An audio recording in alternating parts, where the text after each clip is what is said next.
All right. Good morning, everyone. Again, this is JJ Richa with Pismo Ventures, and we are doing a series of webinars. This is the last one as part of the National Venture Plan Competition. I'm getting really a lot of feedback from everyone how much they're getting value out of these webinars. I'm learning every time. As I said, I always learn something, and I think I've heard so many of these, but I still learn. So I hope you guys are learning, because I think it's very, very valuable for all of you, because you're starting a new company is not easy. Running one is not easy. Trying to grow is not easy. Trying to go raise capital is not easy. None of this is easy. So, and then also you want to be an attorney and know about intellectual property and all that stuff. So this is why these webinars are here, so you at least have an idea of where you could find assistance. And so Kari is part of Buchalter. I'll let her introduce herself. Buchalter is a regional West Coast law firm, and they have across the West Coast. I think she'll explain that better than me. I'll give you a quick update on the competition. So we are in the round 2. Yesterday we had life sciences, medtech, and healthcare, and then we will be announcing the winner this morning for yesterday's category or panel. And tomorrow will be the last panel or the last category of the round 2, which will be we're calling it wild card, and because it's going to be a mixed bag of different companies that didn't make it directly into their own categories. So tomorrow again, you guys are welcome to join at 12 noon to 3 p.m. And we have, again, investors that are judging it. Next week will be the final round, third and final round. And basically 10 companies out of round 1 and round 2 will make it to the final round. And then by the end of next week, we'll have a winner, or the top 3 that made it through the competition. So again, thank you all for being here. And Kari, please take it. Thank you. JJ, one last question. We have about an hour, right? Is that? Yeah, an hour. Okay. Q&A. There's a little bit more. So it's 9 to 10:30. It's set up. So okay. Perfect. And all that, yeah. So you can go to 10:30. Yeah. Okay. So again, if I already gave the announcement, but if everyone that is on or participating could use either the Q&A screen or the chat screen, the subject matter on my slides I made somewhat sparse, so I will go back and fill in myself to fill our time and to give you appropriate information. But if there are areas that I touch on or address and there's questions with those, please feel free to post in the chat or the Q&A section, and I will weave those into the presentation in real time, and we can address them as it comes up. And that I think would be the most efficient and beneficial use of this time, so that I'm actually addressing questions that are relevant to you. And as JJ said, let's give you the information that you need, because this is incredibly difficult, and you are expected to know all these areas of business and law and whatever your industry is all at once, and it's a lot to take in. So we are here to try to help you with that. And as far as myself and my firm, we are West Coast Regional, and in the bottom of my screen there are the locations of our offices. We have just opened a new office, I believe, in Salt Lake, but I'm not sure that that's officially announced yet, so not on our letterhead just yet. But we are fully represented here in the West Coast, California, Oregon, Washington, Arizona. So if any of your industries cross over in any of those states, we can certainly assist you in any of your questions that you have. And I'm one of our intellectual property partners. I handle patent prosecution primarily, but also do IP litigation, due diligence, cease and desist. I work on the trademark side and the copyright side, and we'll even touch on open source, and I assist in licensing and contracting, and do work in government contracts as well. So anything that touches on intellectual property, I've participated in. So if any of those topics come up during this discussion, or if you have any questions related to intellectual property, even if it's not specific to the due diligence question, and we have the time, again, please feel free to put that into the chat or the Q&A, and we will get into it. So typically, we talk about the intellectual property, and that's going to be, there's various definitions of what intellectual property actually is. And at the broadest sense, it's any property owned by a company or an individual that has value related to some sort of intellectual asset. Legally, that is limited to your patents, trademarks, copyrights, and trade secrets. But more generally, from the business perspective, that also includes your ideas, your conceptions, your business plans, your your strategies, your customer lists. Some of those fall within the trade secrets, but it's the intellect of your company. And so we're going to go through, if you are going to sell your company or you're looking for investment into your company, those pieces of your company is going to drive the value, unless you are a straight manufacturing shop in which your value is going to be in your facilities and your people to actually make product. It's really going to be your brand recognition, whatever it is that you're putting out, whether it's a new widget or the newest mousetrap or what have you. That is all going to be protected by your intellectual property, and it has value because your intellectual property allows you to prevent other people from entering your space or essentially just commandeering your intellectual property and using it for themselves without having to pay you for it. And that's really what the due diligence part is. We want to make sure that those barriers are put in place. So if you approach someone and you're asking them for money, or you're approaching more for a partnership or a sale, one of the first questions that the receiving side is going to ask is, well, do I really need you to participate in this? Even if this is a great idea, can I go ahead and proceed without you? And do I really need to pay you some amount of money for us to do this together, or keep you in the loop? And so your intellectual property, as long as it's filed correctly and all in place, will keep you in the conversation and drive up the values that you're going to be able to achieve. And our due diligence, if we have it all in place before you actually do that approach to the other company, or your investors, or wherever it is that you're approaching, can be used to drive up your cost or drive up your price. But more often, it will keep the conversation on track to your benefit. And at the 11th hour, something won't be found that could then allow the receiving side to renegotiate their terms, drive down the cost or drive down the price, or their investment obligations. So if we have everything in place, one, you look more professional, and you're going to be a more appealing target to continue conversations with. But two, we can keep those prices and that investment interest high during the entire negotiation, and not put in roadblocks that keeps everyone up at night. So that is what we want to address.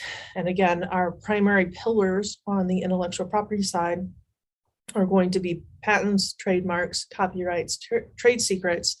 And I'm throwing in open source because that's a big issue that's been coming up lately.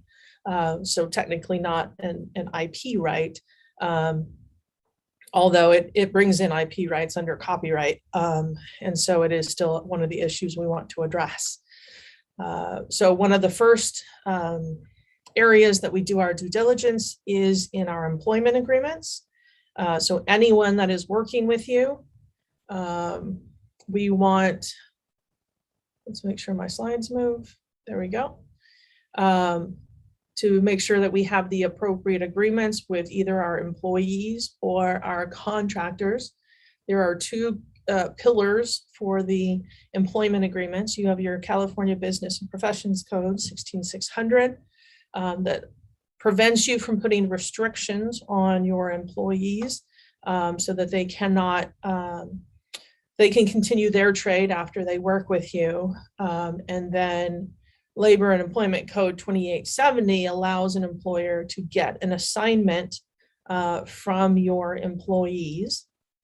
And this is the one that we rely on heavily because your assignment of your inventions is typically considered as a constraint that would be limited under the previous code 16600. But the Labor Code in California does expressly provide you the right to ask for assignments from any of your employees. And this is very important when you are developing new technology or the new widget, the new mousetrap. So all of your employment agreements should have a stated present assignment of any inventions that that employee makes. And we need to make sure that those present assignments are consistent with this labor code because those assignments have to relate to these two categories here, 1 and 2. They have to relate to what is actually the present or anticipated work of the employer. If somebody is doing, if an employee is doing research and inventions on their own time, under their own money, and it's not related to the business of the employer, then the employer does not have the rights to that. And if the employment agreement tries to overreach and get to those inventions, then the assignment provision can be entirely invalidated. So the language of the Labor and Employment Code, some people are of the mindset that they will overreach, thinking that employees aren't going to know any better, and then you're going to get the assignment. Honestly, that does work in a lot of instances, but the fallout or the converse, if you do have an employee that does know their rights, or you have an employee that is smart enough to seek assistance, then any labor attorney or any IP attorney will realize very quickly if your provision overreaches, and that I can negate the entire assignment and then you don't get any rights in it. So we look at the very first step of any diligence is we go to all the employment agreements, what kind of assignment and non-disclosure obligations are in those employment agreements, and are they properly limited in scope so that they are actually still enforceable if they are ever challenged or needed to make that assignment of any of their rights in intellectual property or inventions. There is a case that we recently participated in at the end of last year, where those two sections in the labor code and the restraints on trade came together, and the employment agreement that we were dealing with, the example is up here on the screen, actually said, and the language mimics the language from the labor code, where you have the exceptions written for that it is related to the company, and it's as long as it's not, it was related to the work that the employee was doing for the employer, as well as using any of the employer's time, materials, and facilities. So it looks like it came within the exception. the question in this case was that an employee was working for the company, did substantial amounts of work with, in the same vein as what our employer was doing, came up with a new invention. But as far as the level of proof was concerned, we could not prove that he conceived of the invention, came to the final conclusion of the invention while he was still employed. Unfortunately, our written evidence or the proof of the conception happened about 2 weeks after he left the company. So he did a substantial amount of the inventive process while he was employed, left, started a competing company, and then finalized his design and put that out on market as a competing product to his previous employer. And in that instance, the labor code and the business and professions code intersected. And we wanted to say that the invention was still under the rights of the company because he did most of the work while he was employed. He had an assignment provision. It was related to what the company was doing. We didn't have direct evidence that it was still within the materials or the facilities of the employer, but there was still substantial overlap in what he had invented and what the company was doing.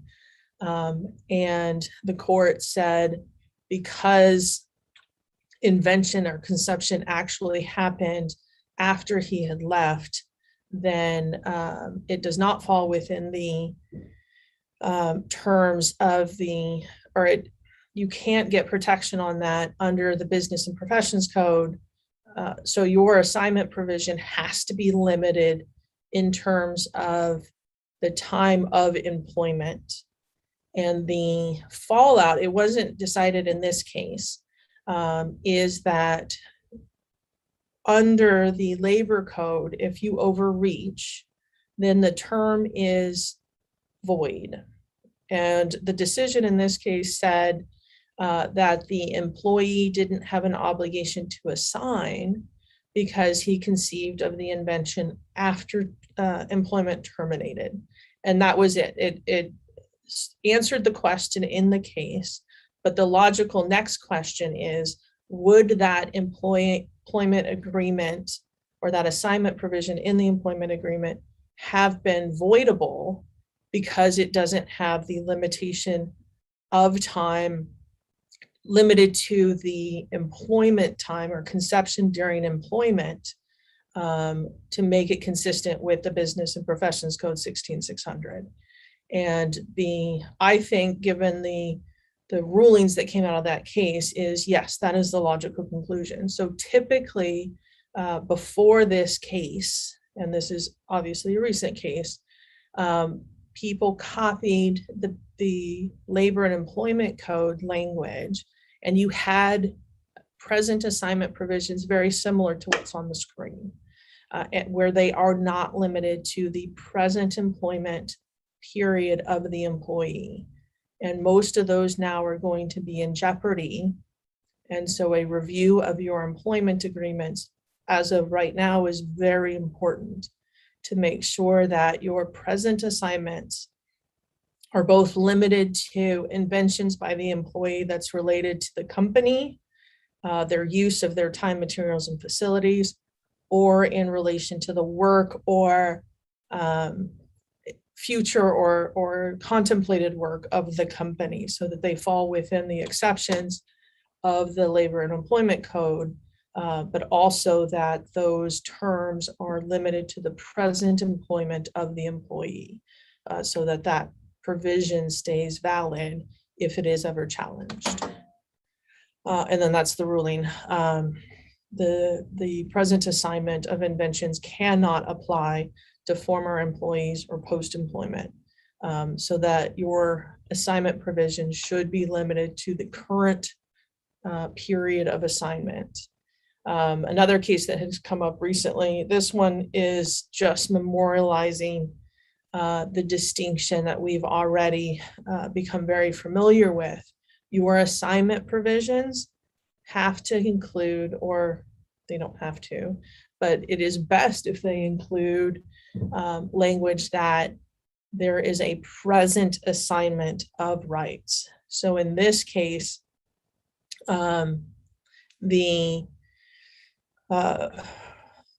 this was a professor at a university. He had taken some time off, invented some stuff during his time off, and the university was trying to lay ownership to the inventions that he had during that time, ended up suing another company, asserting ownership of the patents of this professor. And the defense from the alleged infringer was that the university didn't actually own the patent portfolio. And the assignment provision said that any inventions shall be the property of the university. And so the court ruled that that was a future assignment or an obligation to assign and not a present assignment. So your employment agreement should have present language. The employee hereby assigns any rights to any of the inventions that falls within the provision. That way you don't need a separate document to memorialize that. The employment agreement itself self-actuates and transfers the rights whenever they happen, whenever that invention happens, even if the invention happens after the employment agreement. That employment agreement itself will act as the transferring document to change ownership between the invention and the to the company. So takeaways on your employment agreement: you have to review your employment agreements. This also falls within your consulting agreements, depending on, and you have to be aware on the consulting side, California, and this is outside of my expertise, but California is very progressive in classifying contractors and as employees. So your employment agreement has to match with the labor and employment codes and the limitations on what can be assigned. Those don't apply to a contractor, but if you misclassify your contractor, or misclassify your worker as a contractor when they should be an employee, then you also run into problems that your contract agreement may not, your contractor agreement may not comply with the labor employment codes if they are reclassified as an employee. So all of these pieces do overlay. And what we will typically do is in the contractor agreement, put in a safety, and as in, if you are reclassified, then here's the language of the employment transfer and the codes that it falls in, so that you actually have both of them present if you need to rely on one or the other. So in that case, there are ways that you can try to get both protections. But again, if you are trying to overreach and you violate the business and profession code 16600, then the entire provision can be invalidated and then you get no rights. So there is some navigating in that respect, so that you can try to balance and get as much as you can, but still try not to overreach too much that you become susceptible to losing all rights. Another point, I will get into the trade secrets in just a minute, but one of the takeaways is it's not likely to show up in the employment agreement itself, beyond just a recognition that you do have trade secrets as a company and how an employee might be able to identify what is a trade secret.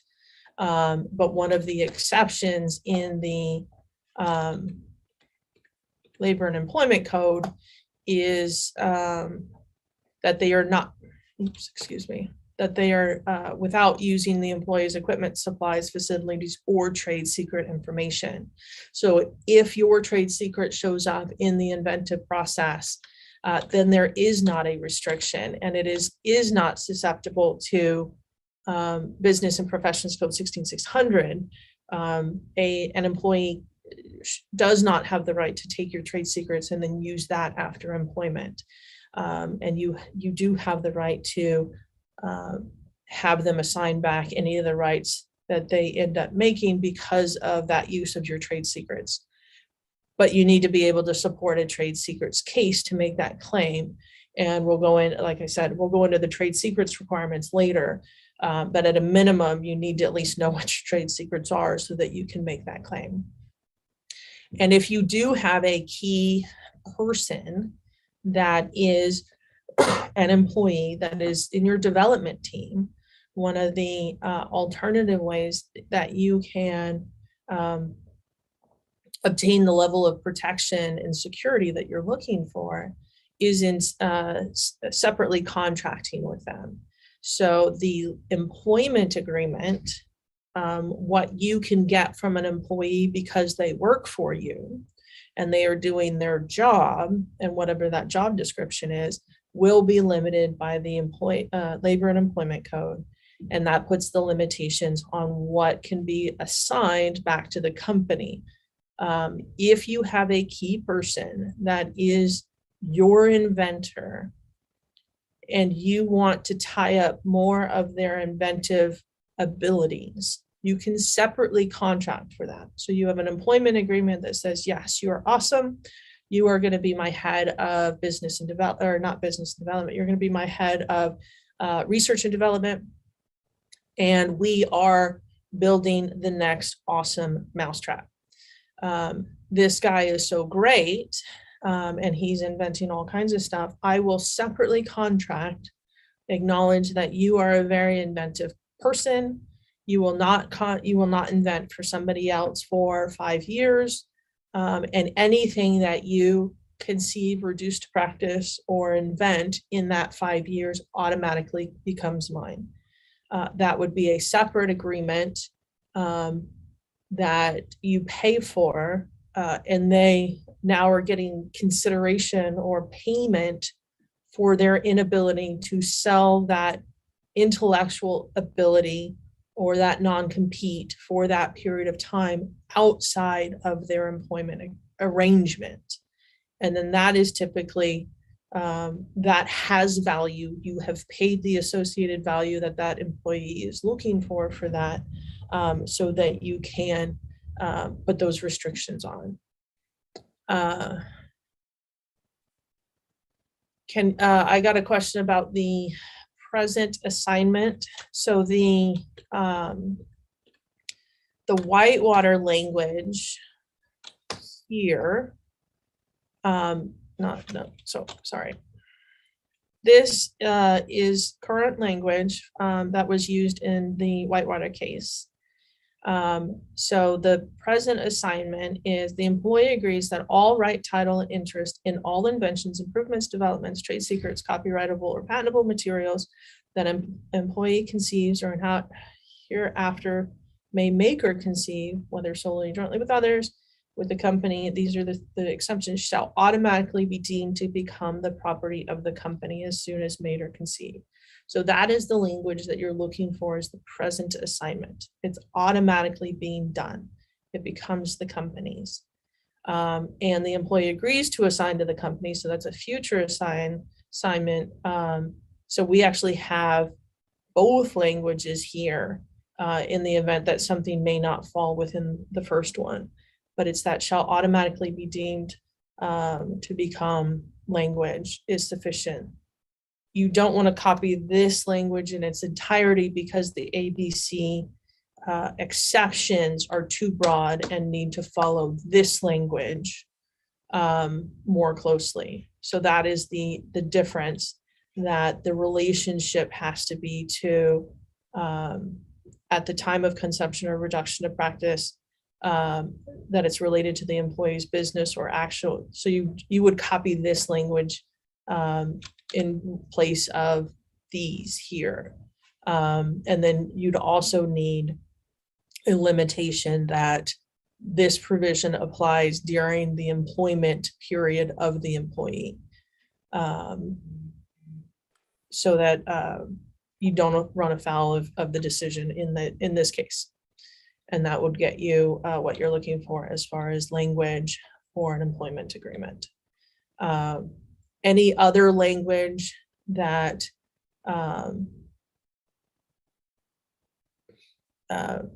you're looking for, not shall be, but is.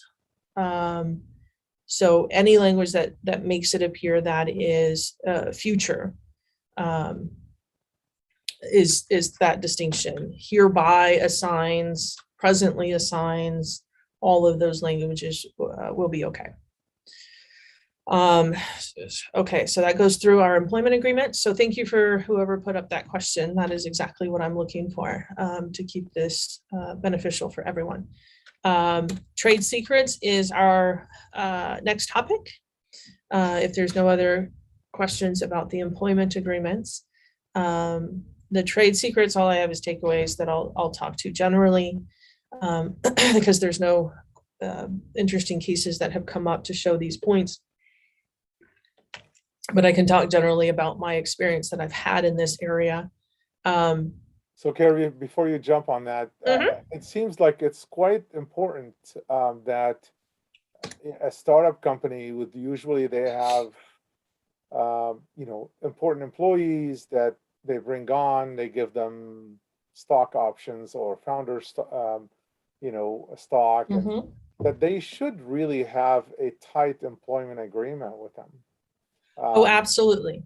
Yeah, because this is like, they could go somewhere else and start their own, and they should have a really tight one. And then any invention. So if someone is doing software and then they go and invent a new chair, that doesn't conflict. That's kind of what you're saying. But if they do the same thing as the company's doing, then definitely they would be violating, and they should be held Correct. accountable. Yeah. And that happens a lot when you have, the multiple founders, and especially if you have a pair of founders or more, where somebody is the inventor side and somebody is the funder side. Somebody's the business guy and somebody's the inventor of the widget.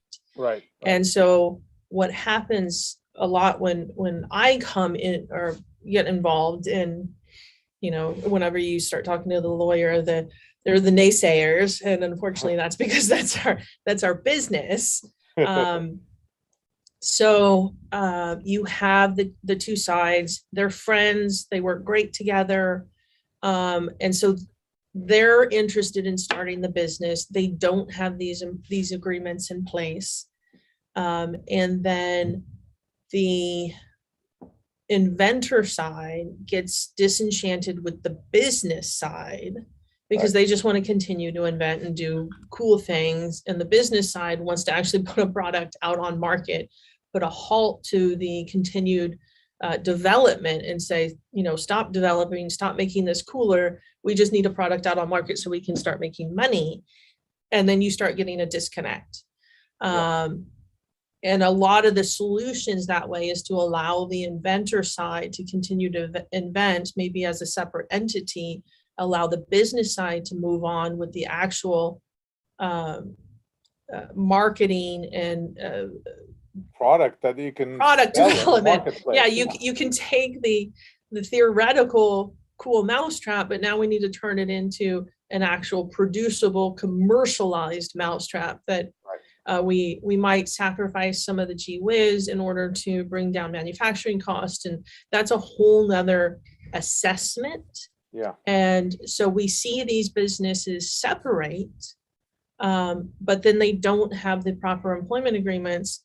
And so usually you're going to get the investment in the business side, the one that's actually going to put the product out on market. And now you have who actually owns what. You don't have it papered, and that's when those questions start getting asked. Yeah. And so you do want to put these in place, at least to some degree, early on, and certainly before you start getting those investment inquiries, because Right. it does raise flags, or it does allow opportunity for hurt feelings to start to play more of a role. You start getting investment, and you really did come up with that next amazing mousetrap, and it is getting traction, and you've got all kinds of investors. You didn't have these employment agreements in place, and now the side that came up with the invention says, well, we wouldn't be here without my invention, I want more. And then the business side, well, I wouldn't be here because I got the investment, I pitched this, you don't get more. So Right, once not the only money's that, in like, place, without the money, you wouldn't have maybe thought of the next one, because you would be out of money and sitting at home. right. So Who knows what? there's certainly both sides, but if you have it made and understood at the very beginning, then you kibosh all of that sidetracking, and you can then go on to the next step Yeah. of however it ends up being made. So again, if you do have those key people that you want to essentially tie them up, then you cannot do it through your employment agreement. That is against public policy, but you can separately pay for that. And you can do it through other means, understanding that, you know, you don't always have the capital, but you can give, as you said, JJ, interest in the company, future royalties, all. Right. It's pretty much open to whatever negotiation you want to do. You can have a piece of the buyout if you don't want to give ownership, all kinds of stuff like that. Yep. Yep. All right. Sorry, I'll let you go with the yeah, next absolutely. subject, So thank you. yeah. I appreciate that. All right. So trade secrets is our next area. This absolutely gets overlooked, and it's very hard to balance, where I believe most of your companies are right now, JJ, are the ones that are likely on this discussion, because you have some secret sauce. It is what you're selling, what you're trying to get investment in, is what you're trying to put out in the marketplace. But you are making disclosures because you have to tell people what it is, because you are looking for investment. You are looking for partners. So there is a clear conflict, because the definition of a trade secret is information that has value because it's secret. And whenever you're dealing with trade secrets, you should think of the schoolyard playground. I have 3 kids, so all my analogies typically relate to young kids and playgrounds and schools and whatnot. So I apologize for that. But the idea is, once you tell someone, then it's gone. It's no longer secret. People just don't have the ability to keep secrets. And so if you act as if your secret is going to be disclosed, if you share it, then you're probably going to come up with the appropriate level of protections to keep whatever that is secret. There is a trade secrets code. For the longest time, trade secrets were protected under just common law, prior decisions from courts. So it was not very clear, the standards for proving trade secrets. There is now a statute, a federal Trade Secrets Act, that delineates what you need to do and how to protect it. And so one of the key features is that you identify what your trade secrets are. One of the biggest hardships that once you have a trade secrets case is that nobody knows what the trade secrets are, and you're trying to define the trade secret after it's been disclosed, and that's not the best time to do it. If there are pieces of your business that have value and you don't want your employees to disclose that, they need to know. It needs to be identified. You're not going to identify it in the level of detail that will disclose the trade secret, But if you have, for example, a healthcare monitoring wellness device, and your trade secret or your gee whiz, the secret sauce, the thing you need to protect or you are out of business, is the way that you receive whatever your sensor data is and analyze it, or your comparison against a set data, so the algorithm part, so that you can give feedback to the user of risk conditions or whatever it is that you're monitoring. That is your trade secret. So your definition of what is the trade secret could be simply the back end algorithms that allow our system to do X, to do the analysis of the received sensor data, to give the appropriate recommendations or status information back to the user on their health conditions. And it would be more tailored to what your actual business is. But you don't have to then disclose what that algorithm is to define it as what is the trade secret. Your trade secrets will also include your customer lists, your business plan, your marketing business plan. And a lot of this does get disclosed when you're doing your pitches. And so you need to identify them and describe them in such a way that you can delineate what will get disclosed in the public setting and then what you can actually keep private to the points of the discussion that happens later in the diligence period. You are going to disclose your trade secrets at some stage of a diligence when you're looking for investment or partnership or buyout. That is what they're buying. They're going to need to see it. But if you can push it to the later in the discussion and then properly identify it, or have, by the time you get to that stage of the discussion, have the appropriate non-disclosure agreements around it, then it can stay a trade secret. But if you don't have those safeguards in place and you are putting it into your pitch packet, like in the discussions, anything that you have presented on this platform, pitching to the inventors, I have not signed an NDA as a participant in these panels, or as a evaluator in these panels. So anything that you have presented so far is not protected, and if it's disclosed, is not and cannot be a trade secret because you have not protected it. It has been disclosed. It is not secret. And so identifying it so that your people can delineate what gets disclosed at what stage is paramount. And then once you have identified what your trade secrets are, treat it accordingly. Mark it as trade secret, or mark it as proprietary, mark it as limited disclosures.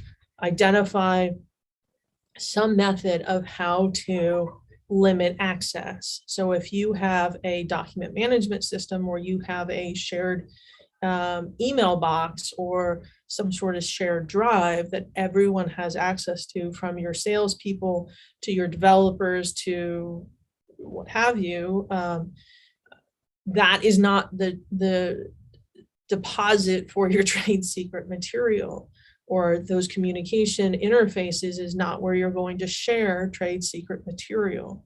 That needs a separate access location, so that you treat it accordingly, put it in the safe, and take care of it. So we got a question. Can you explain how to identify algorithms research as a trade secret during investor due diligence? Is it simply tagging trade secret and putting protection access? All right, so I think that goes with similarly to my the backend algorithm part. At the highest level, if you just have a statement of what your trade secrets are, what people should not be disclosing, the identification of the algorithm will be in terms of a very high level statement of the functionality of what that algorithm is doing. And the level of detail will depend on what you want people to not disclose. So if you want to identify the entire back end system for whatever it is that you're doing, and you don't want anyone to disclose anything that happens, even from its inputs to its, obviously, probably not the output, but what is going into the analysis, and then the algorithm and the analysis that's actually being done, then it will be worded much more generically as the back-end process to produce X, or to produce this output. You're typically not going to be able to protect the output because people are going to be able to see what that is.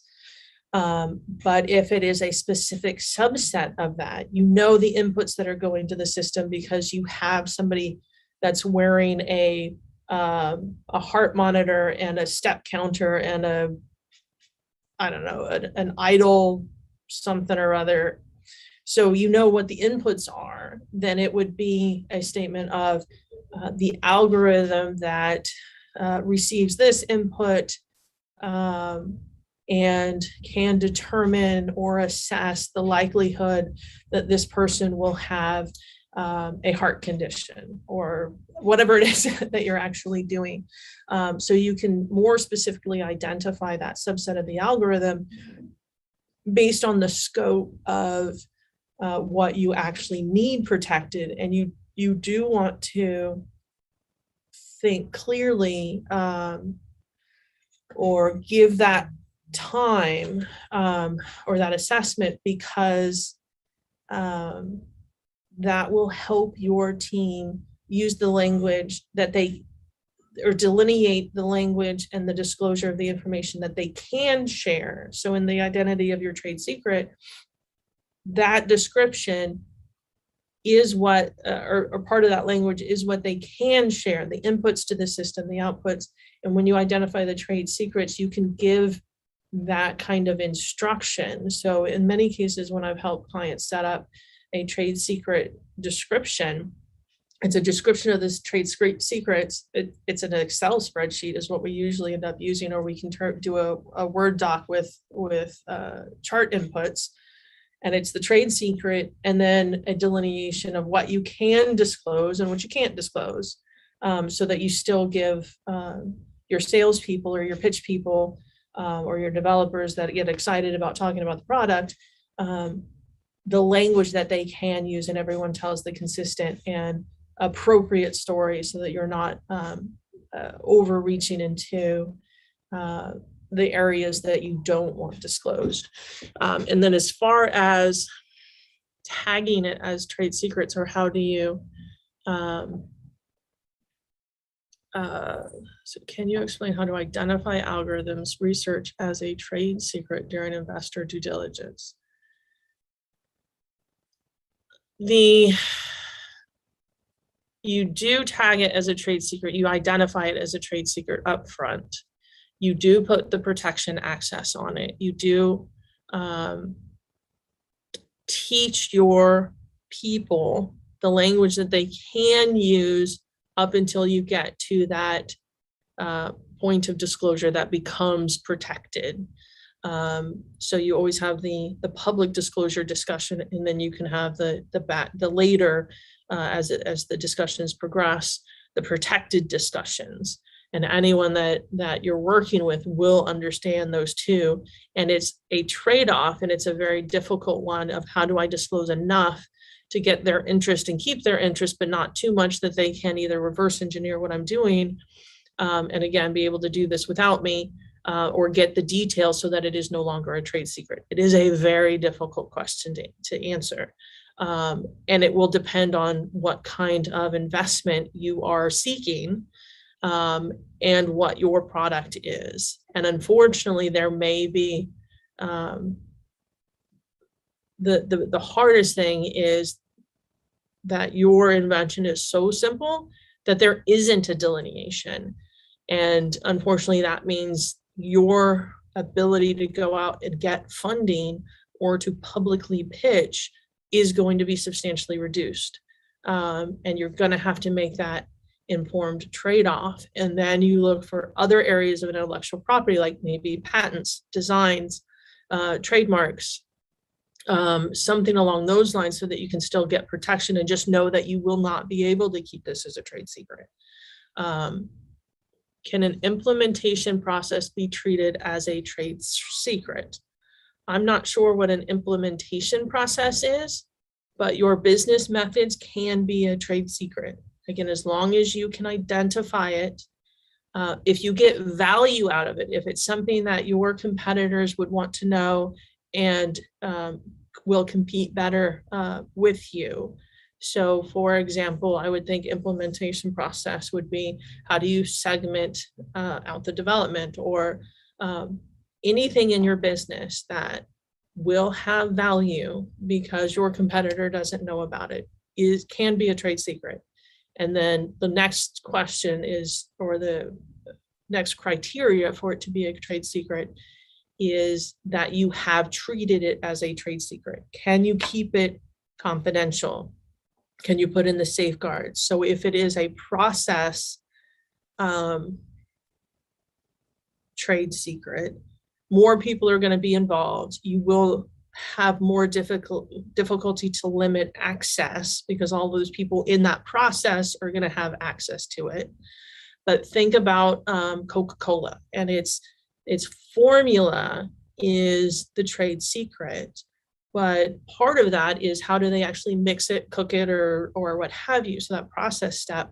So what they do is they delineate or separate who has access. So part of the process is done at facility A with employees A, and part of the process is done at facility B and employees B. Those don't cross over, so that there's no sharing of that kind of information. So overall, they've restricted access to the extent that they can. And again, as long as you can identify and educate your employees that this is of value to the company, and the way they do their job, the way this process is performed is company proprietary, then you can keep that protection. Okay, so other takeaways on your trade secrets. Just going to keep drilling this. Treat it as a secret. Put in whatever your safeguards, your policies. Have written policies about how you protect your trade secrets. Post them so people are aware. Treat it as a secret. Make it known that this is very important to your company, and treat it with that appropriate level of importance. And so that permeates the company. And then what also usually gets overlooked is when somebody leaves. Make sure that you are diligent in getting all their materials back. Make sure you reiterate with that leaving employee or contractor or whoever it is, if they had access to your trade secret material, that you reaffirm what was trade secret, that they cannot disclose it, they cannot use it with their next employer, that they have a written obligation with you under their employment or their contractor's agreement, the non-disclosure provisions, that they are not allowed to disclose this information, so that you have taken all the necessary steps and you've treated this information appropriately. Another question we have: when we implement our service, we have a unique process to get the client company from point A to point Z. So that one is a difficult one, because now you have a process that involves someone outside of your control, outside of your company. It will be harder to keep that trade secret. Not that you can't, and it can still be a trade secret, but you will do your best to still give it the appropriate level of importance. When you work with those companies, when you retain a client now, they need to sign a non-disclosure. I would have it not part of your normal engagement letter within a client. I would have it a separate document that clearly identifies that this isn't just confidential information, but that it is trade secret information. It would be a statement, again, defining what your trade secret is, that it requires a heightened level of protection, not just your ordinary confidentiality protections, but this is important to your company.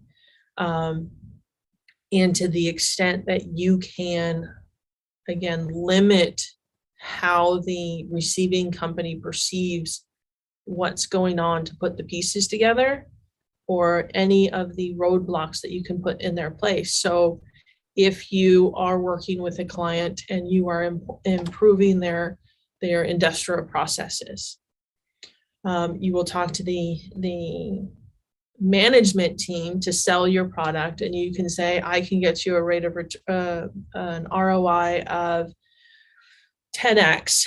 You get us in there, we will improve your throughput by this much, or we can reduce your staff by this much because we achieve these functions. You don't tell them exactly how you achieve it, you tell them the value proposition.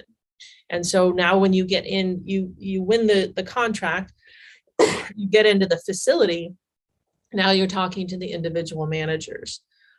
You run your process to figure out what the changes need to be made. If you can ask your questions without disclosing the objects of the information that you're trying to get from the individual people, so you can do your assessment, and then you make your recommendations per department or try to break it up that way. So somebody would be able to backtrack if they took the time and the effort to ask all the people that are involved, what questions did you get asked? What were they interested in? What was their ultimate implementations? They may be able to recreate what you've done, but you still want it to be as difficult as possible, because likely the company that has employed you to do this, to improve their processes, isn't interested in figuring it out themselves. They paid you to do it. So if you can put any sort of hurdle, this is not their business. They're not interested in improving their competitors' processes. So likely they will not take those steps to figure out what you did do. But you also don't want to make it apparent what you did, that it's likely that they may inadvertently disclose it. They improve their ROI or their throughputs, and they get super excited and they start talking, and you've given them enough information or made the information easy enough to get, then they may inadvertently disclose it. So if you can put those hurdles in place so that it's not as easy, then again, non-disclosure is the best way to go. And they may not be doing it nefariously, but again, you break up the pieces that are important, then you can limit the accidental disclosures as well. All right, JJ, I'm going to move on to the next one, was to patents. Do you have any questions, if you're there, to fill in the blanks on the discussion of trade secrets? I'll give you an opportunity this time to chime in.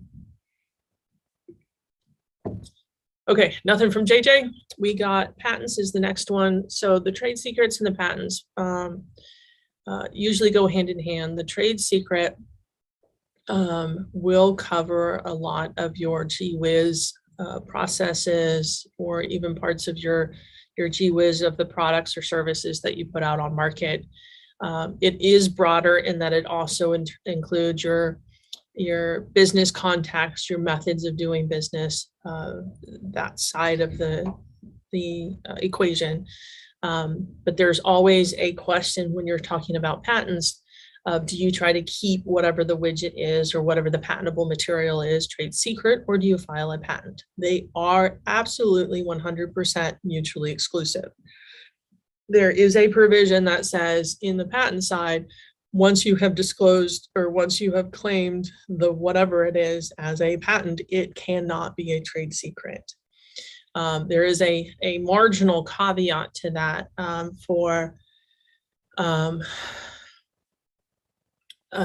at the very beginning of the patented process. Your patent application as you originally submit them are held confidential for a short amount of time. so that you can retract to them and keep them from being published. So there is a little crossover where you can retract and then try to keep it as a trade secret. But for the most part, you should think of these as mutually exclusive. So if you cannot keep subject matter confidential, either through the diligence process or your pitch process, or even in the nature of whatever it is that you're putting out on market, you're putting out a finished product on market that somebody will easily be able to reverse engineer, you're not thinking trade secrets, you're thinking patents. So you need those as you're going through the diligence process. You need something on file for those. There are so many times that I've participated in pitch sessions, and part of their pitch deck is, here's our big gee whiz, and we intend with your money to file the patents on it. That is a really hard sell. I understand that that is a necessity sometimes if you don't have the money or the funds to be able to protect whatever it is you're doing, but it is a huge red flag. And the reality is, if you are pitching to someone and you don't have something in place to protect it yet, the first question that will be and is asked is, do we even need to continue the conversation with whoever we're engaging with? I've been on the diligence side, both with the people that are approaching companies with the IP to sell or get investment, but I've been on the receiving side as well. An inventor or a small company or a developer comes up with gee whiz, approaches the big company or the partner or whatever. It doesn't have to be relative size. But the first question I'm asked is, how can we do this without this person? How can we bring this in-house and not pay them what they are looking for? And so if you don't have that filed yet, that makes that question really easy. We don't. There is no obligation now to keep this person involved in the conversation. And so having something filed, even if it's not registered yet, is huge. If you have something registered, then it does put you in a different category of interest and can give you that immediate level of protection, and does give you additional value because it gives you the credibility that you do have something that is unique. The patent office has looked at this and given you the registration, which is essentially the stamp that says, at least from the other patent publications, you have something that deserves a patent. And so that gives you that level of credibility. If you are rejected, that is okay too. All patent applications get rejected. You just need to make sure you have the appropriate story that goes along with it. Yes, we filed it overbroad. We were expecting the rejection.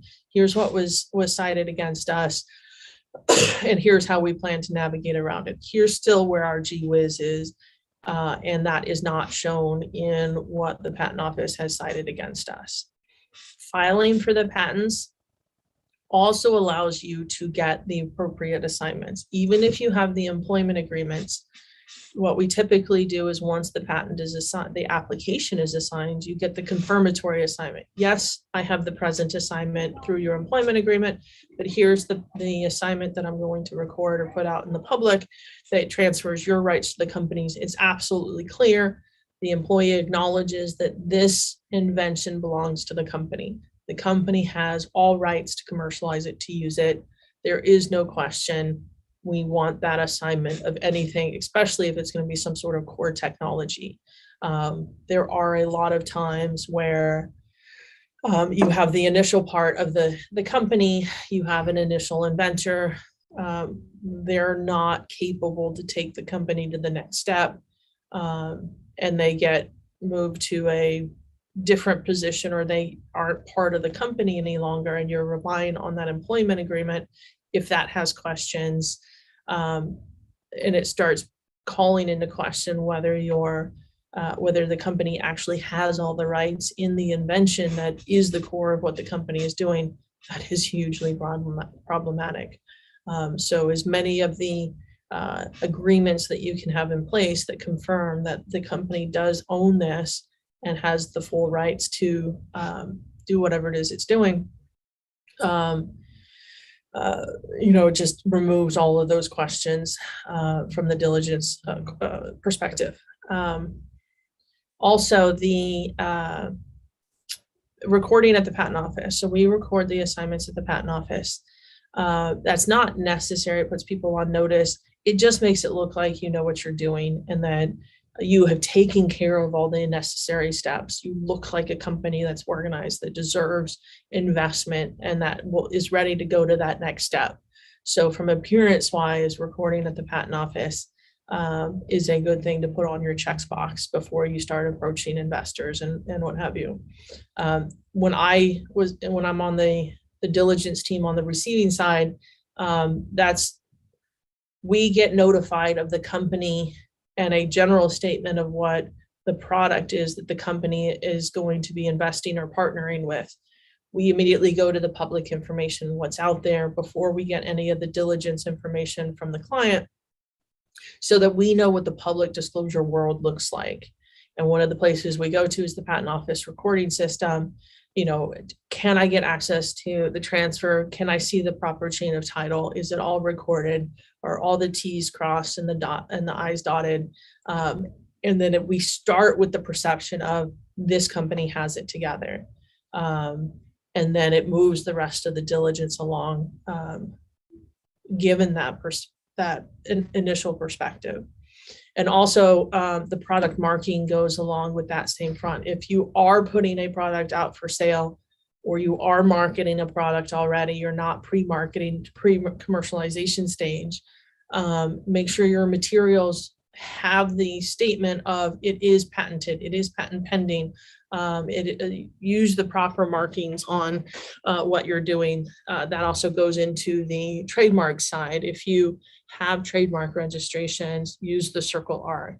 If you don't have the registration yet, if you intend to, or otherwise, use the small TM or TS, depending on whether your services or what have you.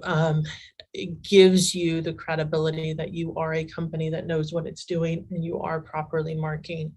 And then that will be my segue into the trademark side, because it is very simple or similar. Use your TMs, use your circle Rs.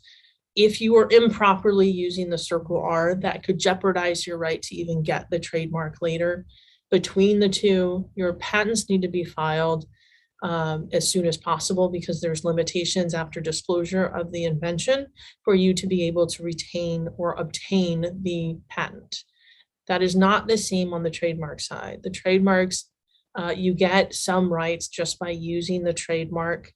The federal registration is definitely preferred, because then you're not geographically located or restricted based on your actual use and customers, which if you're a small company or early stage will likely be very restrictive. If you file for the federal register, you immediately get nationwide protection of the use of the mark.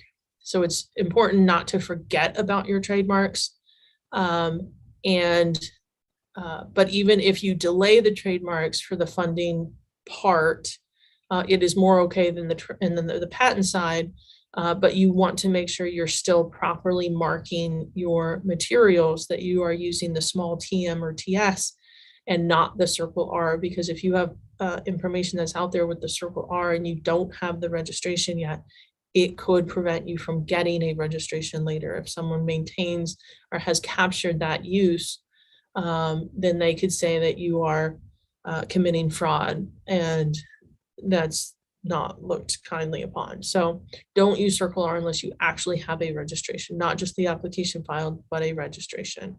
Otherwise, use TM or TS. And also, as far as the diligence goes, a lot of companies will file their applications as intent to use. That makes sense, because you are looking for funding and you're looking to move your company along. I'm sorry, I know we have now substantially gone over our time, so I'm going to start talking a little bit faster.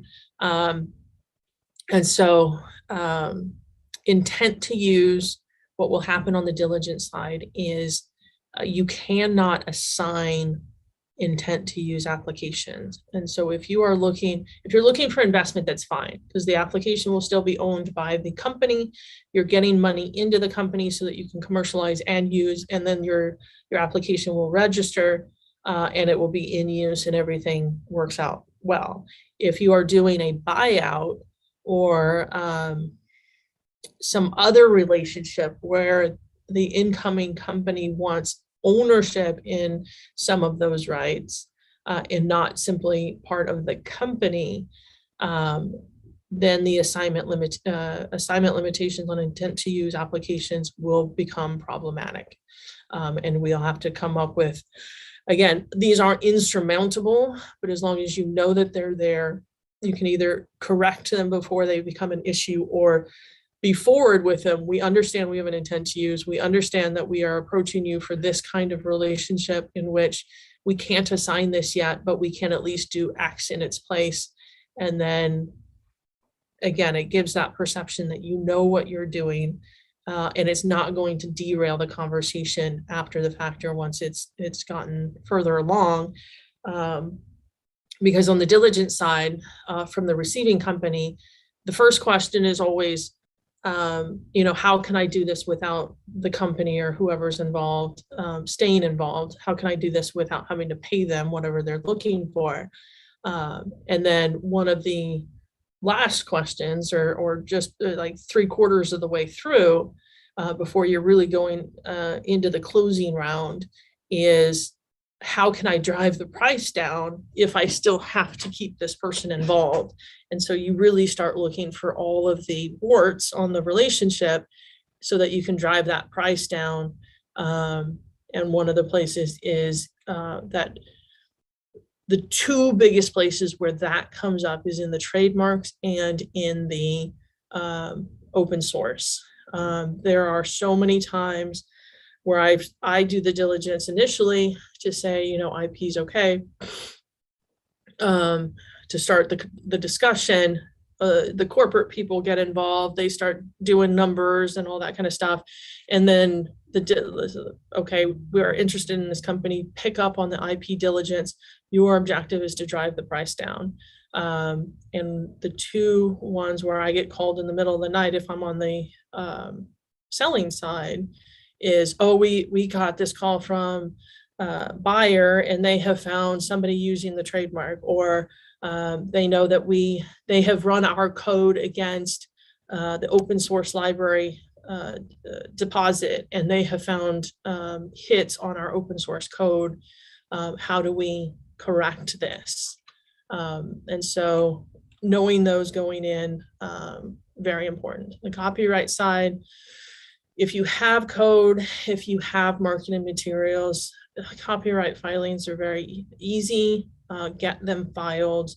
Very few get rejected. It's usually just procedural submission requirements in which they get rejected. On the copyright side, make sure you do properly file. You do not have to give up your entire code to get a copyright registration. And you don't want to. Your copyright in the actual code can still say proprietary, and you can do both. It's not like the patent and the trademark where they're mutually exclusive. You can keep your algorithms proprietary and still get copyright protection, because the copyright submission allows you to give snippets of the code as representative, and the snippets that you provide will be those that don't include the copyrightable material. If you are in the development stage, I would reach out to somebody that does copyright filings, or look on the copyright website of what those snippets are. Because you can actually have, when you engage with the developer, you can have them write the code that facilitates meeting the requirements of one of these snippets. So one of them is, and I always have to look up the actual line numbers, but you have to give the first so many lines of code and the last so many lines of code, and you can take out the middle code. So when your developer is writing the code, you can have them front and back end, not fluff, it's all needed for the code, but library descriptions or comment languages, or even within their comments that they are not disclosing the proprietary type information, or their listing of their libraries can go in such an order that they're the generic libraries first before your proprietary libraries, or something along those lines. So you can actually write your code to facilitate an easier copyright filing. Works for hire are not what you think they are. Everyone thinks they put in work for hire language into their agreements and they get this protection. Work for hire is a very limited provision. And so in your assignment provisions or your employment agreements, a lot of people will say this is a work for hire. It is not typically, and then they don't have another assignment provision. So even if you put in a work for hire language, I'm not saying that that is wrong, but you should assume that the work for hire is not giving you the protection that you think it is. And you should have some sort of assignment provision from the author of a copyrighted material, so that you make sure that those rights are held and owned by the company. Other things as part of your diligence, you need to make sure that, again, if you're doing trade secrets or anything, you have your non-disclosure agreements. Your non-disclosure agreements can cover more or general confidential information than what your trade secrets are protected.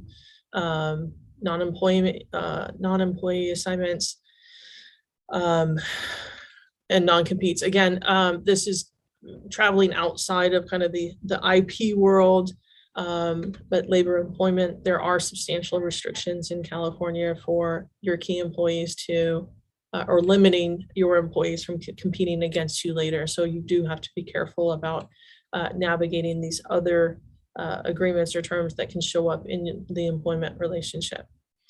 Other things that we look to as far as the diligence, when you give rights, especially in the licensing context, if you are licensing IP from somebody else to do your company, whatever it is, make sure that those rights are transferable. If you are selling your company or your assets to an acquirer, you need to have the ability to do so. A lot of those licensing provisions require that the licensor, whoever actually owns the IP, consents to the transfer, or that you can't transfer at all. Or if you are looking to transfer, you have to come to us first and at least let us know or give us the right of first refusal. If you have an opportunity to sell, then we get an opportunity to match that. You need to know what those terms are and either comply by them or negotiate them out of the relationship from the very beginning. So play down those scenarios. What is the objective? What is your exit strategy? What is the objective? So that you address these terms at the very beginning when you are dealing with whoever actually owns your intellectual property, if you are doing a licensing relationship to do whatever your business is. This comes up a lot when you're working with universities and you're using professor or university IP as the start of your business. So you need to know what those, they typically won't have the right of first refusal. They're not interested in commercializing, but they may have consent requirements or notice requirements that you at least need to be aware of and disclose up front when you're doing your pitch information. The last piece is part of the diligence on the receiving side will make sure that you can do what you're doing. So like I said, the two big sticking points that I usually see at the 11th hour to drive the prices down or the investment opportunity down is that the receiving company has done a trademark freedom to operate. You've been selling this widget or marketing this widget. You've protected the widget because it's the core of your business, but you've given it this name, and there's a mom and pop, shop that is either filed a trademark or has use in some area, and you haven't properly protected the trademark side.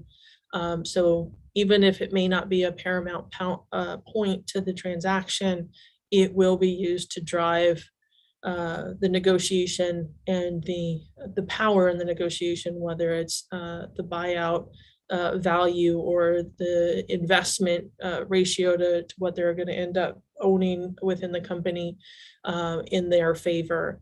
And then the other one is the open source. So once you disclose your code, there are libraries of open source, and there are companies that run your open source against those libraries to see if you have open source code and that you have properly identified or followed the open source licensing requirements. And again, at the 11th hour, that gets very difficult to fix. So if you have open source, or if you believe you do have open source, I would engage one of those companies before you go into the diligence process to ensure that you are complying by your license provisions of those open source requirements. So in summary, your IP, trademark, trade secret, patent, copyright, and I've put in open source, even though that's kind of different, or subsumed by copyright.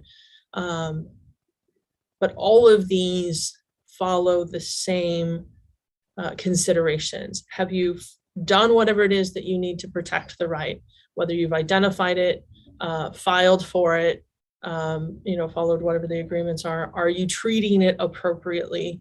Is it a secret? Treat it as a secret. Even if you do have a patent filed on it and it is available to the public, if it is core to what your business is, still treat it as a trade secret, even though legally it may not be a trade secret. Limit disclosure, stuff like that.